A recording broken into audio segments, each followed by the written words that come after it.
Halo, assalamualaikum warahmatullahi wabarakatuh. Selamat datang kembali di Harian Official. Kan kawan semuanya, gimana kabarnya nih hari? Semoga sehat selalu di perantauan ya, amin. Semoga dijauhkan dari mara bahaya, amin. Nah, kali ini kita bakal membahas sebuah berita lokal.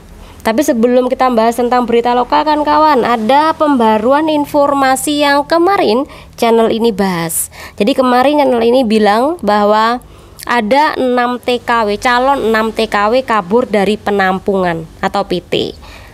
Dan di situ dijelaskan ketika saya baca di sebuah grup, nah 6 calon TKW ini tidak kuat melakukan kedisiplinan yang dilakukan oleh PT. Salah satunya adalah kalau nggak bisa bahasa disuruh mengeliling lapangan. Kemudian yang kedua adalah makanya cuman itu doang dan harus bangun subuh. Tetapi ketika aku ngeliat di sebuah jejaring sosial TokTok, ini 6 calon TKW kabur itu karena mengalami intimidasi dan juga mengalami kekerasan yang dilakukan oleh pihak PT. Dan salah satu dari ke-6 TKW itu melaporkan diri ke kantor polisi karena telah mengalami 2 hal tadi.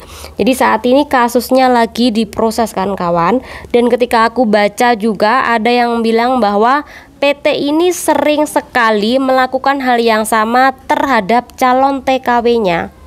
Jadi banyak memberikan kekerasan terhadap calon TKW-nya, bahkan mengintimidasi. Itu katanya ya. Jadi sekali lagi mohon maaf atas pembaruan dari informasi ini. 揸雲搏炒，虛報智力，甚至有中介公司教唆調工，可以話見怪不怪。而僱主往往無奈硬食，就算再使多筆錢請過另一個工人，都未必保證係好嘅噃。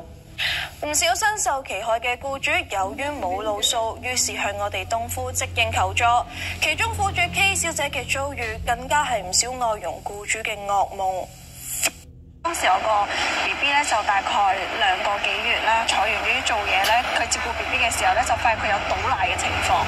咁咧我個 BB 咧係冇奶，即係唔夠奶飲嘅，即係譬如嗰啲嘅奶咧係譬如人奶嚟㗎嘛，咁我沖完涼出到嚟，佢就話BB 已經飲咗咯喎咁樣，咁我就好奇啊，點解你又餵到我又餵唔到咧咁樣？咁我就睇翻個 CCTV 啦，發現咧 BB 冇飲到，佢係將啲奶咧倒咗個洗手盆到佢1歲嘅。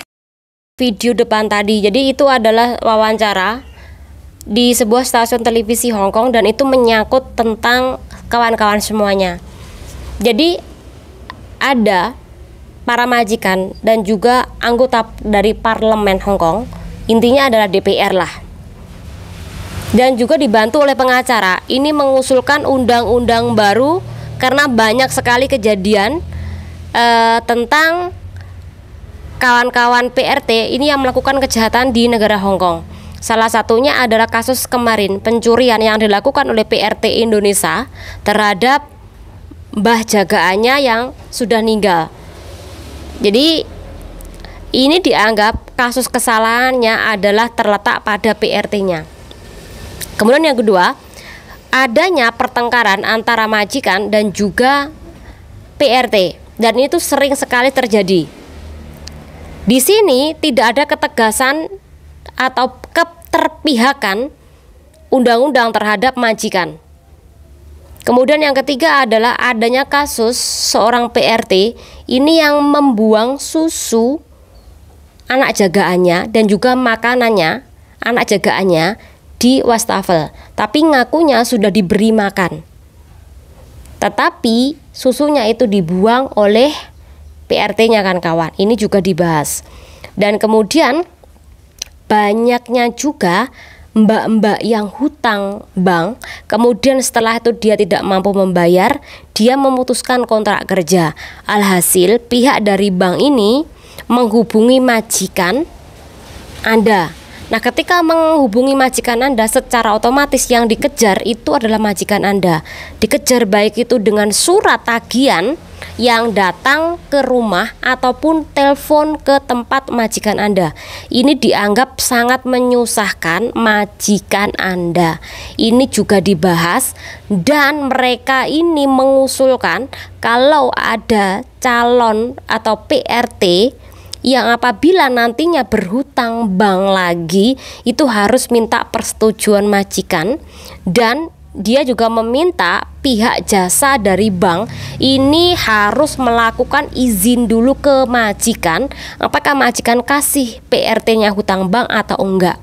Menurut kawan-kawan setuju apa enggak apabila lek sampean pinjam bank itu harus minta persetujuan majikan dulu? Silakan komentar. Karena karena menurut aku ini ada poin yang baik, ada poin yang nggak baik. Silahkan komentar nggih. Yang terakhir, majikan ini juga memprotes banyaknya anak baru yang kerja di negara Hong Kong ini membawa penyakit. Bahkan ketika mereka sakitnya parah dan menular, yang membiayain biaya rumah sakit itu adalah majikan. Ini juga dibahas. Karena biasanya PT itu menutupi sakit anak baru, bahkan memalsukan kesehatan anak baru. Ini yang diperdebatkan di forum tersebut. Jadi kalau sampai mereka mengesahkan, hati-hati loh, karena ruang gerak sampai ini bakal dipersempit lagi. Tidak hanya masalah bank tadi, namun juga apabila ada pertengkaran antara Anda dan majikan, maka undang-undang itu akan membuat Anda ini tegas lagi. Contoh, selain Anda tidak diperbolehkan untuk mencari majikan lagi, pasti juga denda, kemudian deportasi, nggak bisa ke sana lagi, nggak bisa bekerja ke negara Hong Kong lagi. Jadi sekali lagi, kalau sampai ini disahkan oleh Biro Pengawasan PRT yang diajukan oleh 3 komponen tadi, pertama majikan, kemudian adalah anggota parlemen, dan yang ketiga adalah pengacara, maka Anda bakal dipersulit lagi geraknya bekerja di negara Hong Kong. Jadi kasus-kasus yang kawan-kawan lain lakukan, kasus-kasus kejahatan yang kawan-kawan lakukan, ini dampaknya besar pada Anda semua loh.